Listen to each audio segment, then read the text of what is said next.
a man that I Okay, literally had a rulers, settle down. conversation with 2 weeks ago.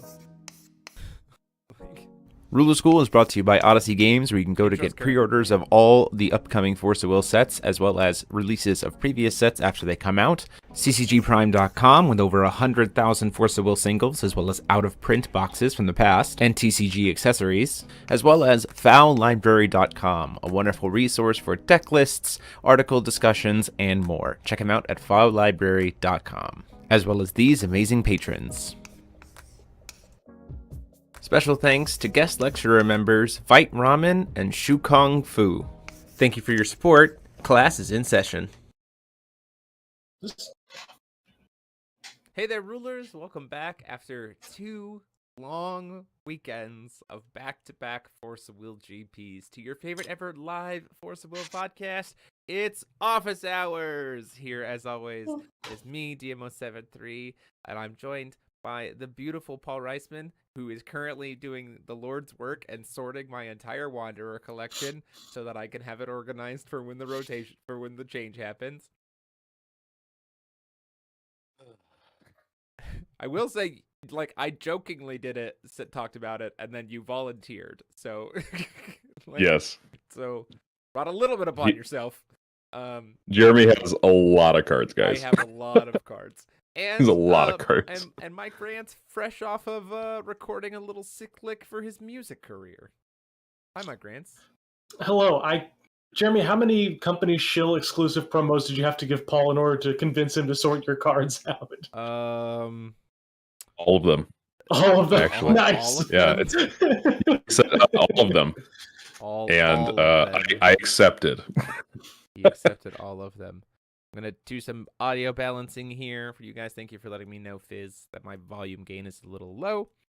Yeah, we are here to talk about a lot of stuff. We've got channel news. We've got channel kind of announcement-y kind of stuff. We've got talking about the past 2 GPs. We've got talking about some new promo announcements that have come out, which is very cool. And we've got talking about next month's Wanderer event. How many textless duels have I paid Paul in? I haven't paid Paul in any textless stones yet. Or anything. I provide for Paul. I provide for Paul well. He provides other means. Like full Building play sets decks. of like full play sets of every set.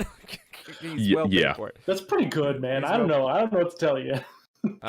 So yeah, I do want to show just real quick to talk about the stuff like internally on the channel. I do want to share this wonderful artwork from back from a very long hiatus, who did our first Force of Will playmat, the good old AO No, back doing playmat number 2 for FowFest 2 Electric Boogaloo. This is the rough sketch. It is festival themed, like school festival themed. We're very excited. It is going to start as a FowFest 2 exclusive playmat. It's going to have like a version of the logo with FowFest 2 and everything. So we're going to try to stick to that first. And then the plan is a little while after FowFest 2 is over, we will then post a variant of it that will be available to purchase to support the channel. So yeah, just wanted to show this. This was a really great idea. I do love Sylvia's. I think personally my favorite part of this is the look that Gil is giving Rhea, because it's just like so loving, and like it's the ship that everyone in the community is like, this is official, but it's not official, but maybe it is, but yes, it probably is, but it's never outright You said. fucked up the timeline again. And so now they can be together and everything is okay. Oops, sorry, Jeremy, I demonetized you. My bad. Yeah, we're past a minute. We're okay. There we go. Okay, cool. So yeah, did want to show that. So look forward to that. But let's talk about GPs. We had 2 back-to-back weekends. So both New Frontiers, one international, one not. It was widely considered to be the format of Control, like going into the like the back-to-back weekends we were expecting it to be a Control. On week 1, that's certainly what we saw, was a lot of Control. Carlina Astema, Carlina Dante, Carlina Astema made it in there. We saw Kaguya make it in there. We saw Feithmooge make it in there. It was very control-y format, which was what came out there. And then what happened the next weekend is that Violet won. Violet, you can tell that it's going to be a good event when Kyron Lucas is playing an acro deck. Yeah, so essentially what happened was what we saw a repeat of last season, which was Feasting Moonstart pretty dominated an event, and then not a month later, the Violet deck from Victoria and Brandon Rebound and all of them that was designed to get under it was like, this is the established format. People are going to be playing a lot of this control. I'm going to get under it. It was essentially a smooth repeat of that. But what I want to talk about is not that the deck was winning. I want to talk about the implications about Fow now. The implications seeing this, that that there is like just fast stuff can just get under and win. Like that we've now seen success, because also I would say that last week's event, while yes, control, there were also just some good mid-range stuff in the top 8. And it got into like Grindy Fest. So in back-to-back weekends in the top 8, we've seen control and mid-range and very fast aggressive decks, as well as a single like combo deck breaking its way into the top 8 in back-to-back weekends. So that's all 4 quote-unquote styles of decks in the span of one format getting to a top 8 finish. And so that's kind of what I want to get your guys' feedback on. Like, what is the takeaway for you guys from that? Either Mike. of you can go first. Oh, well, me? Oh, you shouldn't have. No, I think that's a really good sign for things moving forward, especially because obviously we're talking about a New Frontiers tournament when we have like this being kind of the last hurrah of competitive tournaments for New Frontiers. It's nice to see that even this far in, even with like the power of these sets combined, even with like the fact that there's so many people that are starting to just kind of like move their sights over to this new Wanderer-focused metagame, we're still seeing a lot of experimentation in New Frontiers. We're seeing a lot of people playing to their strengths, playing to the strategies that they know. Like, obviously, you can have a field of everybody playing Feithmooge and just playing the best 40 cards they can find and just kind of turning that into a deck. But you got guys like Kyron Lucas who are just like, you know what? You can bring all your fun combos, all your little wacky stuff. You might have 3 mulligans, but I've got a Bahamut. It's going to hit you in the face really hard, and you're going to die. If you think you're not going to, you don't know my name is Kyron Lucas. Like, that's just what the man does. It's so in his wheelhouse, and he played in his wheelhouse, and that's what the true essence of a great forceful player in a great forceful tournament will do. Like, you're going to have people like Ryan Miles playing his like Kaguya control decks winning worlds because the guy knows how to just throw 40 cards with quick cast into a deck and say, all right, cool, you can no longer play the game. After that, it's just like you got other guys that are coming in, when I'll just go through some of the world champions, like Aaron Miles, when he won, he was playing, obviously the format was CFC and its starters constructed. And it's like, all right, cool. It's a limited format. What can you do with that? The biggest thing about that tournament was he was playing to the fact that he had the wherewithal to, obviously, you're going to pick the best 40 cards that you can out of that whole tournament, but there's stuff that just like recognizing the good cards and playing to like that tempo mid-range strategy was the call for the tournament, and he played to that strength. Every single Forceful World Champion that we've seen has known the kind of deck that they're most comfortable with and runs it, and that's like that was this tournament to a T, like a T. For sure. Paul? Yeah. I am predicting something is gonna happen because it always happens. Okay. After like something like this happens, where the entire top 8 for 2 weekends in a row is green stuff, and then Kyron Lucas. It's the ultimate champ we all deserve. It's Landorus syndrome. Landorus syndrome is there's no diversity in the metagame because everything is exactly the same. Landorus is like the most hated Pokemon in Pokemon competitive play by like players who are not competitive or like want to be competitive but don't have Landorus, because they just say, "Oh, well, you just throw on Landorus and every team and you just win." Wolf Glick, the world champion, would say, however, that there's a lot of diversity in that top 8. So, like you said, depending on how you use your green ruler, that determines what deck archetype you're going into, what style of deck you're playing. And so, in a lot of ways, sure, most of the top 8 for both weekends was Carlina, Feasting Moojdart, Lycion decks, etc. Yeah, but we saw a lot of diversity within that. Yeah, it was 2 Feathmooge, 2 Violet, 2 Carlina Dante, 1 Carlina Asmodeus, and 1 Welser.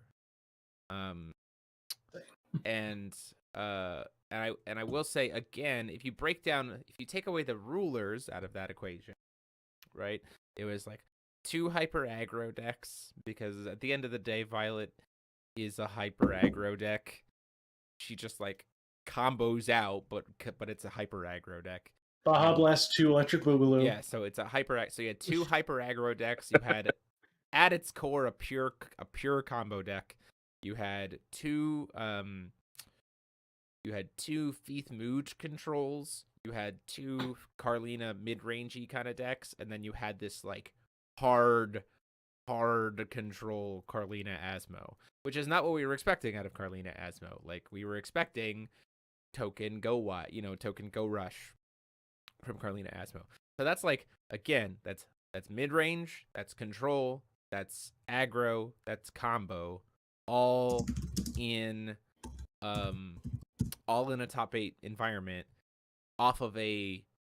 coming off of a previous weekend of events showing what was having success, right?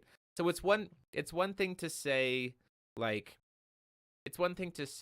oh, it was the first event of the meta, anything's possible because it's a Wild West and we haven't played this format yet. No, this happened 1 week after an event, so like people already knew what was coming into it. I mean, so there's some strength to that, and I think it's important to recognize that. In a similar vein, while the decks are going to look different going into the Wanderer environment because of what's being banned, all of these kinds of decks that we're talking about are still very competitively viable. But like, let's talk about that, right? Violet loses not much necessarily, but she does lose the backup strat of just flipping Violet going in, right? And like in terms of being super aggressive with the Violet flip, which in some matchups is what wins her games, and she doesn't have that anymore because 6 Sage Stone. Then all of the Carlina decks don't exist. Then all of the Feathmooge decks don't exist, and that Welser deck also doesn't exist anymore because it also loses 6 Sage Stone, and it needs it to be able to Judgment quickly. So, like, the lesson to be learned here is that if you're looking at this top 8 list and being like, oh, I'll just play all of these in Wanderer, you can't. Maybe Violet, but also at the same time, you have to recognize that you won't have Violet herself to really rely on as much in terms of a backup early aggressive strategy. There's some big cards that have really, I think, this weekend showed are going to influence the meta pretty widely, and that's like Setting the Stage of Providence. Like, that card, I think, showed a lot of its potential this weekend. Roll 10% of a 40% Swifty card turn 1 all 3 games. And you got to worry about Black Moon Beam, Black Moon Ray. Those are both things. That's just in general being. You don't know about Feath or Carlina being viable. Correct. But I'm saying in the sense of like a control deck, a combo deck, a mid-range deck, an aggro deck. Like, those are still all very possible. I don't know, man. You can still play Feed Sing. Just play the elf spam one. You absolutely can. You're not wrong. You can. Wait, like I hear Ben Bergetzi hearing the phrase Feed Sing Gwyber in the distance. He might be returning. Yeah, probably not. Yeah, so this, there's that kind of stuff to talk about too. I think it gets me excited about what, like you said, the people are still trying to be creative. It gets me excited for the Wanderer environment because like the creativity is already bringing itself out in New Frontiers, and New Frontiers right now doesn't feel stale. So then you have also people in a non-stale New Frontiers also have that same energy focused on Wanderer too, because it's like we have a GP coming up. So like, I'm really excited to see what people bring to the table there, which we'll get to our second point, our bigger kind of discussion about what kinds of conversations you should be having about that Wanderer event in a little bit. But I think that's a good kind of close point. I do think it's a bit sad they just let New Frontiers die rather than try to care for it. Understandable. I don't. That's an Bye. That's an understandable frustration. We've talked about that before. We've talked about it in the servers as well, that like a big part of this is going to come down to execution. And that's important. I think it's also important to recognize that like, even if, so like, let's take consideration of New Frontiers. Let's say they didn't get rid of New Frontiers, because this is something to consider, right? If you take that announcement that they made, before they even said that New Frontiers was being dissolved, they had already made the decision that clusters were going to be going to 2 to 3 sets per cluster. So like clusters rotating more often. So then like you have to imagine what would that have even done to a New Frontiers still existing? Suddenly our card pools are way smaller, or they have to suddenly make New Frontiers 3 clusters long, and that feels awkward. Like even without dissolving it, there's some implications that just come from the way they're going to approach set design that are going to make New Frontiers more awkward. That being said, the validation of like, maybe like I still enjoy New Frontiers because they are still releasing sets in clusters. You can just keep playing that.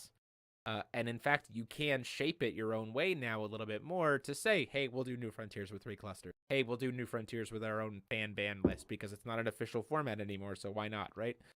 There are some things that you can make some shifts to, but you know, it's one of those things where there's a lot more riding on it than in before, but it does feel like a similar kind of, once we get past it, it's going to feel very similarly to the card frame design. Like, interesting that they're doing this now. Not quite sure why they did it. There's some parts of it that I'm like, okay, I guess, not really. But at the end of the day, I'm still gonna keep, and I'm gonna be able to move on. It feels similar to that. There's just a lot. There is just obviously more weight to it because we're not just talking about changing of a card's picture. We're changing about what I have access to card wise, and you know what my competitive formats are. So there's just more weight to it. That being said, speaking of competitive formats, Wonder. let's talk about some promos that got announced today. Ooh. The event on April 16th and 17th. Which Paul will not be at because he has to preach on Easter. Responsibilities. We got 2 new participation promos announced. Apologies for the potato quality, but this is the best that I could grab. We have Magic Stone of Moonshade promo, participation promo, looking great. And the fact that it's a participation promo is awesome because it's probably immediately one of the best, like, most needed stones in the Wanderer environment. And yes, they are cheap already, but, like, this is a nice little, we're going to Wanderer, here's a really nice card to kick you into it. Very nice. Not everybody has them. I bought out a lot of them on TCG Player a little while back, so yeah, nice to have a little bit of extra. Yeah. I just got roasted. Yeah, good for you. And then the other one, which I think is the one that we were all very much more excited for, is the Dark Alice Rabbit Princess. So Dark Alice Rabbit Princess. People have been asking for this card as a promo for a very long time. We kind of are expecting it to be, so there's a little bit of like, let's go big brain conspiracy theory wise. There's a little bit of me that because they're doing this as a GP promo makes me feel that it might also be in the reprint set later this year, or like that supplemental product they're making, but just in like OG artwork, because they recognize that this card is incredibly important in Wanderer. Like the acknowledgement to make it a promo means that it's like well sought after and probably really relevant to the Wanderer environment. So it makes me think that there's probably going to be them. Again, pure speculation. No, do not take that in any kind of confirmative fact or anything else like that. It's just like, oh, hey. Jeremy said it. It's fact now. Yeah, Jeremy said it. It must be true. But, like, I guess that's why I'll say this. I would not be surprised, having seen this as a promo, if in that supplemental product, OG artwork Dark Alice Rabbit Princess was there. Which, let's talk about the implication of that. Because this, to me, is another really strong signal that we're going into a really good space with Wanderer. That they've got their head on straight for continuing to for transitioning to the support for Wanderer. Thoughts? Yes. Great. Care to expound, Mike? Oh yeah, the fact that they recognize Dark Alice Rabbit Princess is literally the best one drop in the entire game. Yes, I'm dead serious. No, it's not Lorite. The fact that they're like just recognizing it and turning that into a promo means that the company is very serious about Wanderer as a format. It means that they're listening to player needs. It means that they've recognized the issue that was DBV and are trying to rectify some of the things about it. Does that mean that we're going to magically fix the shortage of cards that were printed during that time? Absolutely not. But is Dark Alice Rabbit Princess a great addition to this? 100% yes, because everybody who doesn't have access to it now suddenly can play good cards in Wanderer. Crazy. Toby, I mean, doesn't Jeremy quote unquote work for the new company? I thought I heard that just saying without knowing facts. The dig. The dig. It's good that we can laugh about it. But I will say, yeah. So Logan, to your point, like, I'm just worried about looking. I get that. I guess I'm just a bit worried that they will just kind of let the competitive environment go without bans or addressing problems. I think we have to acknowledge the fact that, again, in that advertisement, they literally said that a new ban list will drop with every new set. Mm-hmm. And we have the past year and a half of, like, really, really major bannings in Wanderer happening with, like, no tournament data. Like, just, we are recognizing based on things that we're seeing in New Frontiers, this is going to be a big problem in Wanderer. We are going to proactively ban it. That, to me, sends a good signal of, like, we're actively looking. Like, we're looking at this format, and we want it to be good, so we're going to take actions. So, and for New Frontiers, they didn't. That's where my worry comes from. You do have hopes. I think New Frontiers, they do not care about banning stuff for New Frontiers. They didn't ban, and I think we've talked about this before. The reason why we would imagine that the reason why New Frontiers never saw bans is because of rotation. Right? You can arguably try to justify a lack of bans in a rotating format because you're like, well, eventually the card just goes away. In an Eternal format, you don't have that to lean back on. So, like, there's more pressure to maintain a proper good ban list. And I think with what we've seen from the company up to this point, with the past Toby, how do you hate half, Wanderer? When Mikage rotates out, you can now play him again. You can play the new Mikage or even the old Mikage. I think it's because of Lorite. And also, well, it's not a card. Toby has also acknowledged that the last time he played Wanderer was Sherry Kirik format, which that's not a format. That's like you're not wrong that Wanderer was bad at that time. It's not that anymore. Wanderer is not that. Charlie, anymore. I definitely read that as just Death Side since... Anyway, I definitely read that, Charlie, as since Jeff got Zeeked, and I was gonna be like, Zeeksum. He's been shuffled back into the deck. Okay, so let's talk. So yeah, these two promos, they're entry participation promos for the event. I think it's gonna be I think it's very good. I think it's a signal of some very good things coming on. I know that I am gonna be hunting down these cards like pretty excessively. I imagine that this will probably lead to a pretty high turnout at the Wanderer event. Hope so. Just play Croco Sharks. Like, if only just to get the promo. Go watch the old Croco Shark murder deck on the channel. It's 100% Wanderer legal right now. Just play Croco Sharks, and you're gonna be fine. It's gonna be great. Yeah, your reservations are fine. for those of us that can't afford to buy a playset of Dark Galas, what would you recommend as an alternative? I think you're going to be very Cheshire Cat. Cheshire Cat can form a similar kind of function, yeah. But like this card, I think will be very easy to obtain. Just play in events and you'll get this pretty quick. Mm-hmm. That's what they do in Magic for their standard, to the point where the company gets strong armed into banning in standard. 6 Stone is banned. Carlina can't abuse her ability. Free. No. Stop. Hungry Box did its job. Hungry Box did its job. It got both of them banned. Don't worry, I know. How long do Wanderer games? How long do Wanderer games go? Turn count? I would say About 3 to 4. I would say no different timing than New Frontiers, if not maybe a little bit longer than current New Frontiers, because you don't have like the crazy pop-offs from Peace and Carlina. You also don't have 6 Sage Stone crazy pop-offs from aggro rulers. Also, there's more answers to things, so yes. like I would say like longer than current New Frontiers. Yeah, I'd say 5 to 6 RR Stranger combo deck if just to longer. enter and go 0-2. Yeah. It's like enter some Wanderer stuff. Do it. I can go 0-2 all I want, but it's fine. It's true. Yo, you can main deck Lars now. You can. Oh my god, Lars pants on Fars. Let's go. All of you know I won't listen. That's fair. Let's talk about I think though, however, as we transition to talking about this April Wanderer event, there is something that important to discuss. Charlie made a wonderful video explaining it on his channel, so please go check out XD.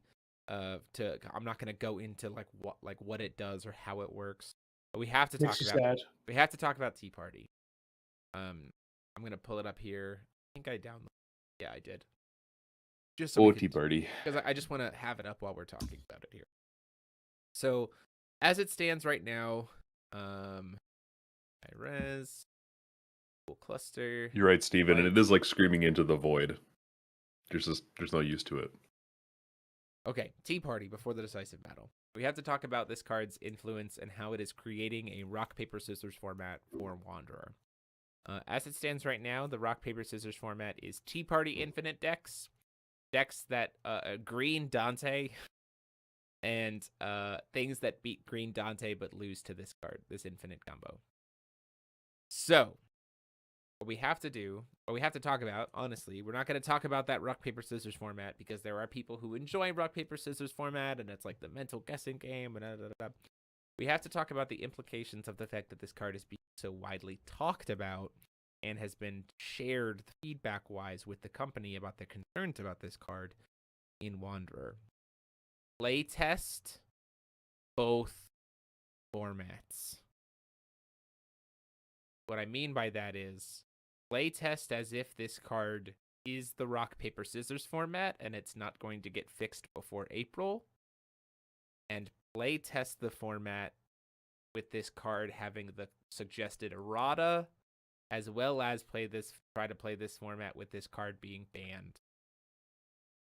Like, cannot afford to just pick one of those and stick to it in your testing if you're legitimately trying to. Because if you pick because the difference between Tea Party Triangle, errata Tea Party format, and banned Tea Party format is miles apart. Like, miles apart. I would go as far to say Ryan miles apart.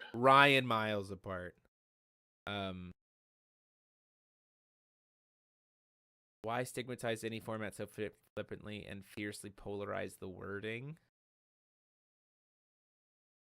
I don't exactly know what you're talking about there, Jerry. I disagree with the premise. Stigmatize New Frontiers? Is that what you're talking? I just want to get clarification on what your comment on, because I know that your previous if that's what you're saying, I fiercely disagree.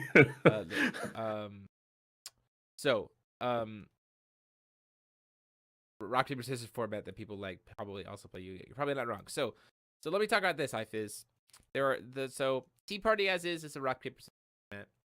The Tea Party errata is to make this all one paragraph. Don't even have to change the text on the card. You literally just put the cursor before the this and hit the delete key so that it shifts up to being in the same paragraph. Because this card would then have the exact same wording as heart-to-heart talk and would be completely fine. Because then you would have to successfully resolve the spell to get the RFG ability, not have it sit where it is. This means that things that they designed for dual cluster to kind of like, ooh, suddenly you can give this quick cast, or like the flexibility that comes with like, oh, maybe you can order a white card that you couldn't normally order at quick cast speed. Like, those are still options, and this deck still does those very cool things, but it's not broken by any means. Personally, because of the fact that it doesn't, and you also don't have to ban anything else. Like, if you do the errata, nothing else needs banning related to it. Like, you don't need to ban Death Scythe, none of that stuff. You can't ban Death Scythe because there are two Death Scythes that do this exact same thing. Yeah, so. like, you don't need to ban either one of them. Like, so doing the errata, and the other reason why I think, to me, doing the errata makes the most sense is because the wordings, you don't have to change the single word on it. It's just a formatting errata. Which is easy to explain to new players, too. Because literally you could just go, this is all just as part of the resolution of the spell. Like, you just explain it to them that way, right? As opposed to the old problem with, like, table flip, where we had to be like, no, the card actually says this.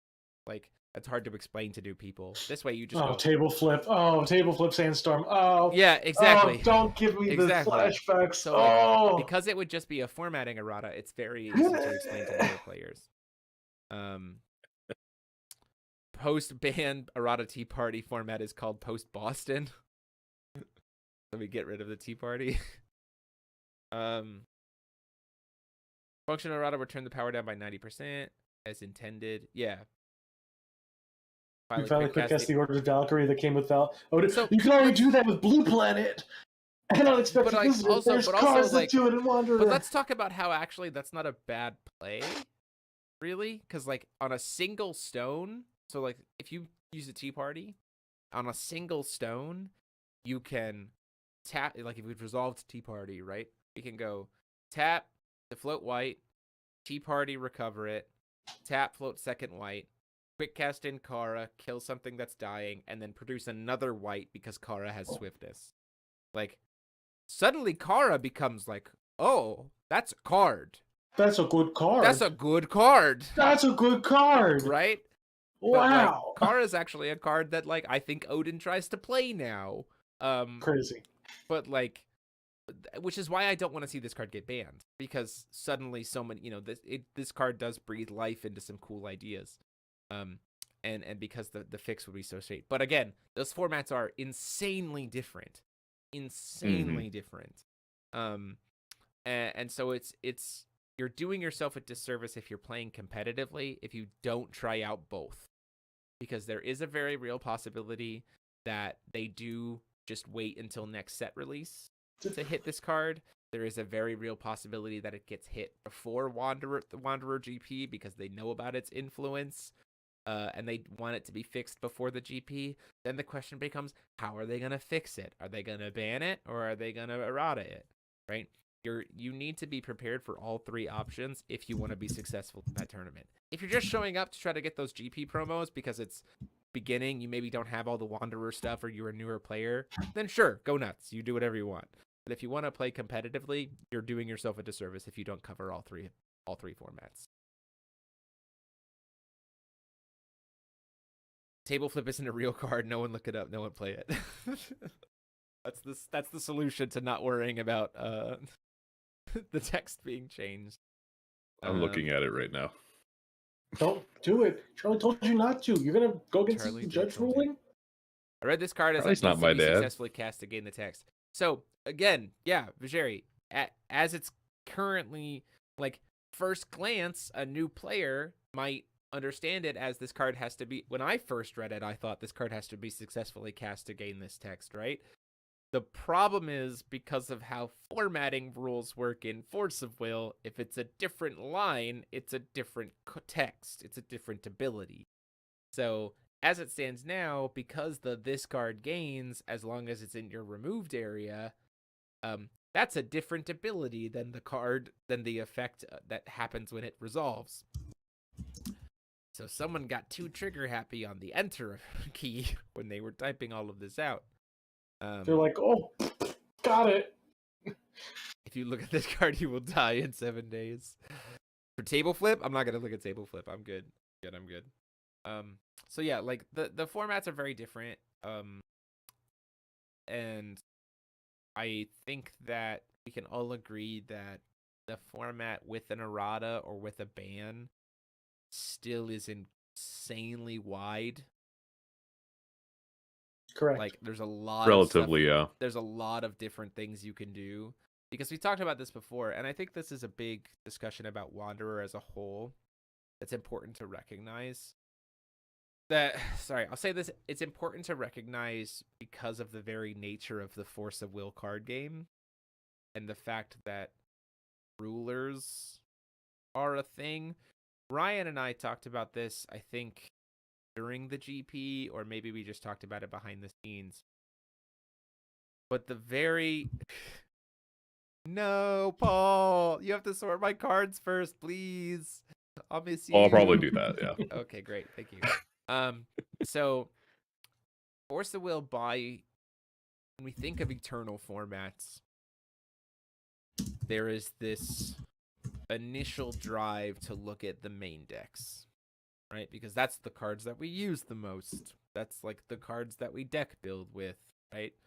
And so there's a lot of, well, power creep in Wanderer is so insane, I'm not going to be able to use as many of my old cards. And I hear that, and I recognize that. But what I think people think that it's important to recognize is that the biggest piece that comes out of Wanderer, outside of like some really good staple cards and like some cool strategies and like cool archetypes, the biggest thing that comes out of the shift to Wanderer is the rulers. That's the biggest influence that comes out of it. And you can take, for the most part, you can take pretty much any old ruler and slot them into a new age deck. And I think that that's the thing that people need to recognize and need to think about. Like, I'm thinking of like a hard Abdul discard control, right? Like, it might not be playing Abdul's old demon package because that package has been outclassed, but Abdul himself on his flip side says, hey, by the way, no enter effects. Excuse me? Like, that's pretty good. You know, it's things like that. And so I look forward to, as the ban list continues to evolve, as we try things out, especially post whatever happens with Tea Party, seeing people bring older rulers into the light, because I think there's a lot there. And Paul's done a pretty good job already on the channel doing a little bit of that through the yearbook and through some of the Wanderer feature matches that he's done. And I'm excited to join him on that road once he gives me my collection back. Jeremy gonna walk into Paul being dead on a stack of bulk. Well, at least the bulk will be sorted. Wow. Love you, buddy. Love you, buddy.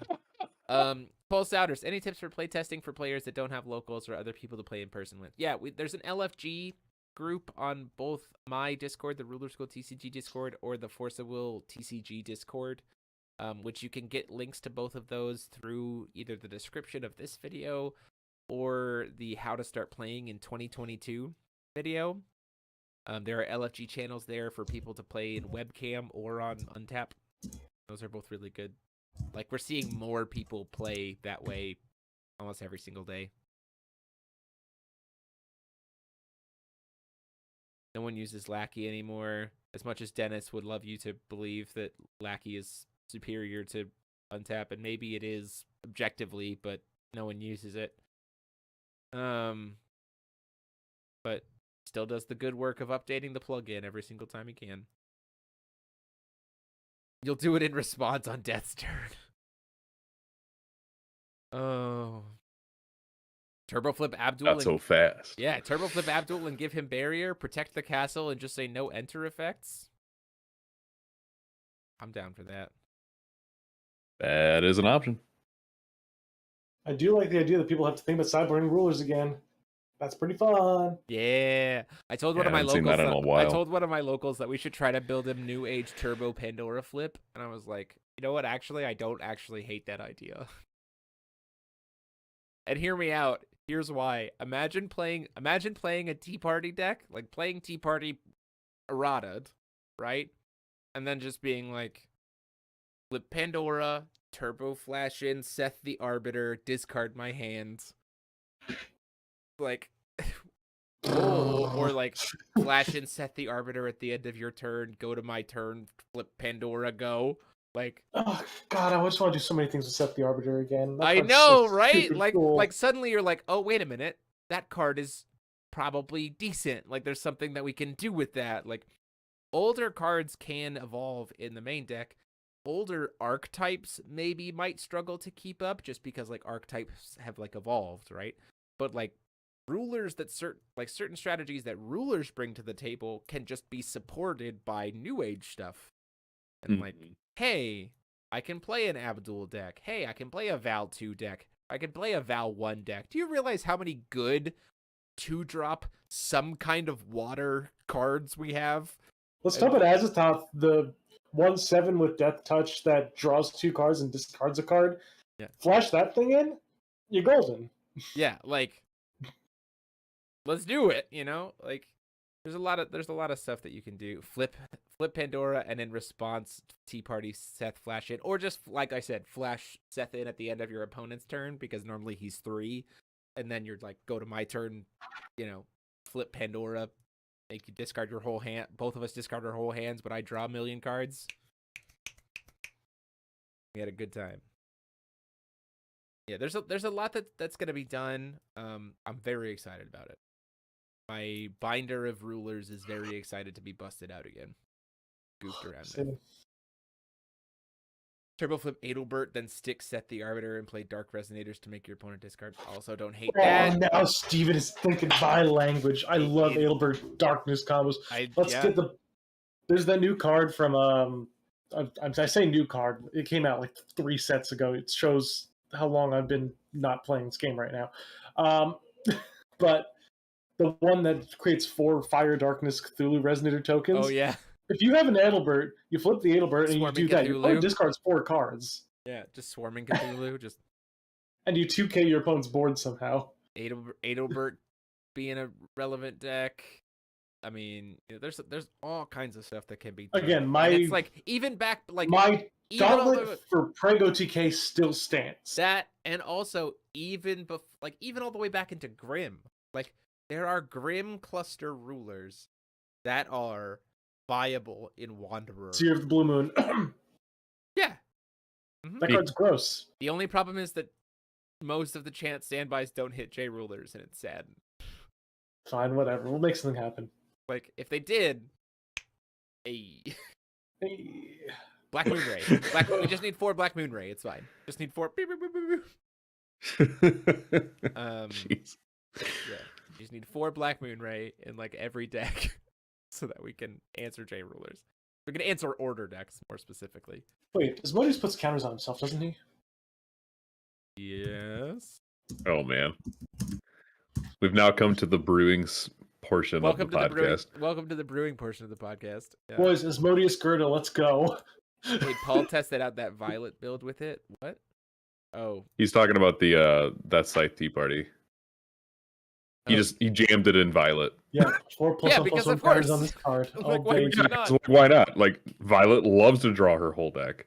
Yeah. Why not? No problem. All right, boys. Yeah, I'm building Gerda Asmodeus. Okay. I'm gonna sack a Resonator. You're playing Crimson Girl because F Final Battle. No, you're playing Crimson Girl because you want to make Lars infinite. Because that's a combo you can do. How about we give some Ultra Stone Golems tonight? I'm tired of giveaway. I have so many things to mail out. We're just gonna not do a giveaway tonight, Dan. Sorry. I have so many things to, and I know you're the one mailing out these Ultra Stone Golems, but I also just don't want to. Save them for next week. Turbo Flip Guild. Yeah. Time Spinning Witch is a thing, but also we have a lot more answers to Time Spinning Witch than we've ever had before. Dude. Holshizer, you and I need to talk. because we're gonna turbo flip GillDaddy with all the new cards that put stones into the field and then return them to the stone Yeah, deck in order to get the resonance triggers. Magic Stone Dance of Chaos kind of stuff. Yeah, just throw T-Tor into Violet then. Yeah, I mean, there's a lot of like, but that's the thing is like, there's so much exciting stuff, and like that's why I really hope that Tea Party gets addressed before April, because I think as much as the rock paper scissors format will be interesting to see what meta calls people make, like what pieces of the triangle will actually end up being played in that format. We all want it to be the more open format in April. So, there we go.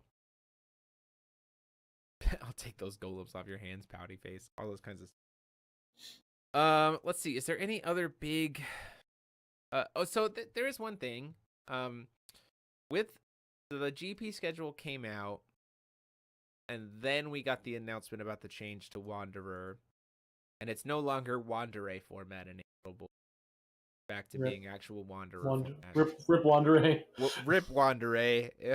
we lost it. We lost it before we got it. And then what could have been. What could have been. But then we still have a New Frontiers. It's on the current website as New Frontiers in September, and I'm not sure if Landon said anything during the event. So it would be curious to me. It probably will end up being Wanderer in September for the online event. However, there is part of me that kind of would like just one last New Frontiers with the whole of Saga and Dual Cluster, just to like end it. Right? Like one last final tournament in one last full New Frontiers. I don't know. What do you guys think? Am I the lone person for that?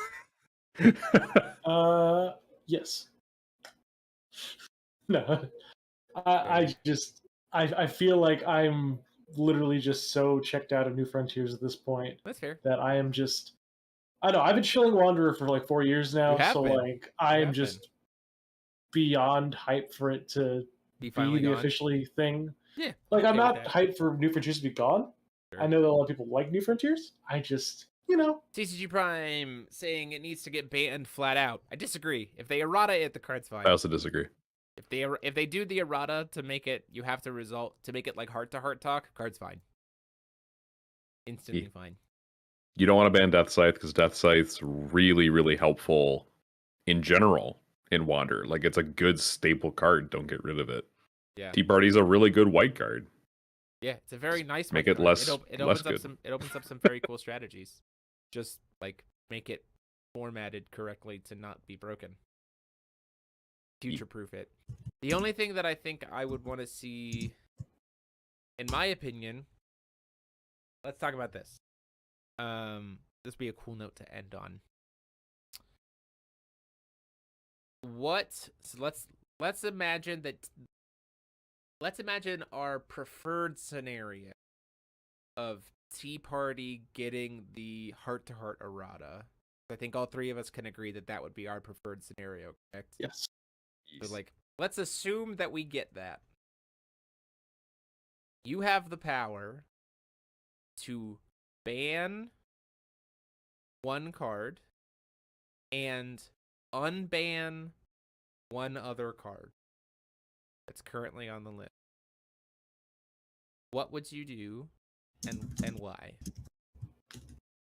Oh, let's just all quickly go to the ban list. Anthony Potter, Wanderer is being supported.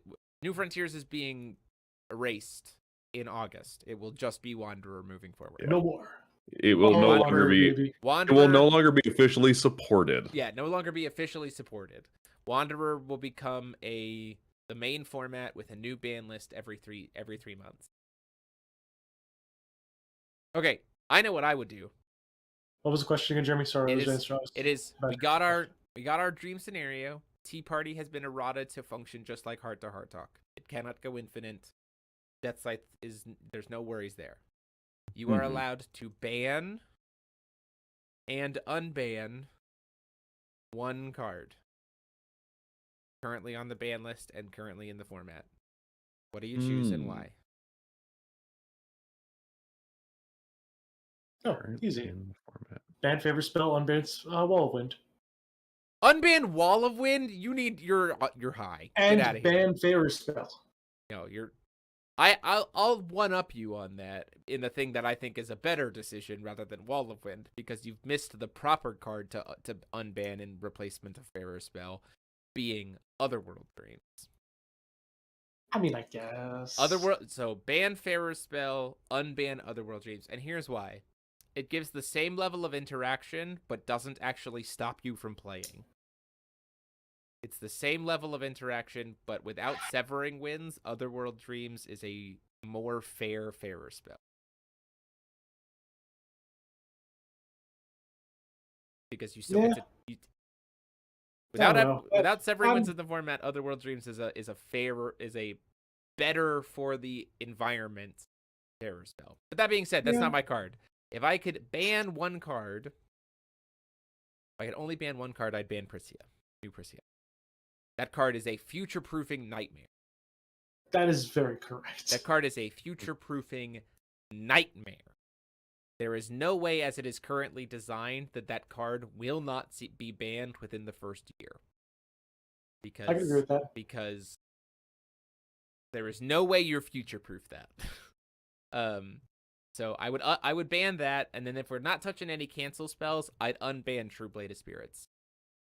Interesting. Okay. There's nothing that's 2-drop that doesn't survive that. Now, there's no relevant 2-drop that doesn't survive a True Blade. So at that point in time, you're spending 2 cards, 2 will. You're spending both burns of a single will to burn a card that I paid 2 will for. I think it's fine. I'm so back and forth on True Blade, considering it's not a good card on paper, but the fact that it's in green is what makes it gross. Yeah, it's not good enough for green though. And it only hits resonators. It doesn't hit J rulers. It's arguably worse than a sniping shot, the new 1-drop green. Yeah, worse than sniping shot. So I think it can be unbanned. Which Priscia from Rebirth of Legend. Rebirth of Legend. Yeah, Seeker of Friends. The thing Seeker that makes every deck that should work. The tool, jam that card into every deck. I'm not even gonna lie. Changing formatting inherent CR off the table. I don't know what that means.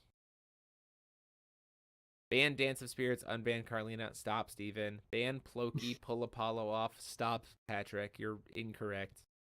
Just because of spite. Yeah, stop. Unban Apollo and ban Dance of Spirits. I mean, I could see Dance of Spirits getting banned. That's a valid point. I'll get banned. Don't worry. I got an idea for this next thing. Ban Lorite. That man's a necessary evil. Severing Winds. You can't unban Severing Winds ever. Stop. No. Law of Silence. Yeah, you can't. I think can't unban Law of Silence. Because it's green, but I do think that you can. I also think that like it'd be interesting to see what happens with Dance of Spirits when Lycion isn't in the format. Like, so there's not green decks can't just be like, oops, Dance of Spirits for free, which would be interesting. Unban Altar, ban Seeker of Friends. I'd be okay with that decision. I could see it. I could see an unban of Altar with no Sigurd is fine. And it also, like, it's replacing a type of a card for a type of a card, right? Like, yeah. Like, Altar is inherently trying to fulfill the same role as Seeker of Friends, but it's doing it more fairly when you're in an environment that doesn't have Sigurd. So, like, I can agree with that 1-to-1. And you don't have things like, Demonic Dead, where you just sack your own life into it and make it huge. Is it possible for them to make nerfed variants of the rulers on the ban list and release them as tournament legal cards? Probably not. You said it's a formatting issue. Why not change the issue? The separate line thing, play as printed. That's what we're saying. We want them to do that. Yes. We want them to. That's our ideal. Is we want them to. 'Cause play as printed is what makes this broken. Because under current Force of Will formatting rules, this card is insane. We want them to fix it so that it's all one paragraph instead of two. That's the whole thing that we want. So that in order to get the put back into grave effect, you have to successfully cast your card. That would be fixing the formatting issue. What we want, not banning it. Ban spinning Aqua Soul? What a weird take. Yeah, What a weird bizarre. card. Interesting. I mean, bringing Chance back is too overpowered. I'm going to get body. it's everything. interesting choice, Jesse. It's an interesting choice. I wouldn't have thought that. It was a card that at most saw play at one ofs, even in the decks that played it. But interesting. Too strong. Yeah, change the formatting rules. Yes, we want that to be what happens. That's our ideal Correct. world. We are in agreement that should be what happens. Which is Go why into your Microsoft Word and fix it. Bad. Yeah, they need to ban Spinning Myths and unban Forestation. Why would they ban Spinning Myths? You can't even cast it on one with Carlina because Carlina's banned. Yeah. I feel like they could probably just unban Forest Meditation at this point. Like, you probably could. Is anybody playing Spirit Stone Forest Meditation? The answer is no. Prisia Myths needs to stay away. Prisia Myths isn't a deck. Prisia Myths can't That's be not a deck. Yeah, it's not a thing. Because they don't have Leviathan or Leviathan. Prisia Myths can't be a deck because there's no Lave. That deck only existed. What are you doing? Putting Mizunagi into play? Oh no, you removed a couple of things and now you have a Swift 2000. And then I spot removed it. Whoops. Oops, Lori. Yeah. I don't know what. Ban Ruin Story, unban Sherry. I don't want to touch any. I don't want to touch any rulers. No. Also, you continue to underestimate the. We literally had this happen last weekend. You continue to underestimate the power of the card that is the Last Audience. That card continues to this. Card is amazing. It to be insane. Like. Also, imagine having a graveyard. That's pretty funny. They got the horse still, huh? Yeah, but that's different than Lave. Horse is garbage. Like sprinting flame horse is like fine. You could sure, because again you have to like pay one, have it. It doesn't do anything except give you a little pump and swiftness, and I could just remove your dude. But you can, Jeremy, you could play it as a 200 swiftness. Oh, you what? Oh, I see what you're saying, Visionary. So you're saying, what didn't they still do it with the horse? Usually not. I don't remember. No. I don't remember Spinning Myths ever playing Sprinting Flame Horse. Maybe I'm wrong. Definitely not. But anyway, I'm still not, universal rules, not the card itself. So, doing a change to the CR that changes that card like effects on separate lines or different effects, then that suddenly screws up the rules about resolving as much as possible. Like there's a lot of implications that come with doing that kind of formatting change. At its core, the card has a formatting issue. Like the intent of the card was clearly not the way that it was printed. Or at least we assume that it's not. But like whoever decided that the card's effect was remove this from the game and then it had an effect underneath that clearly didn't understand. Make Turbo Gwyber great again.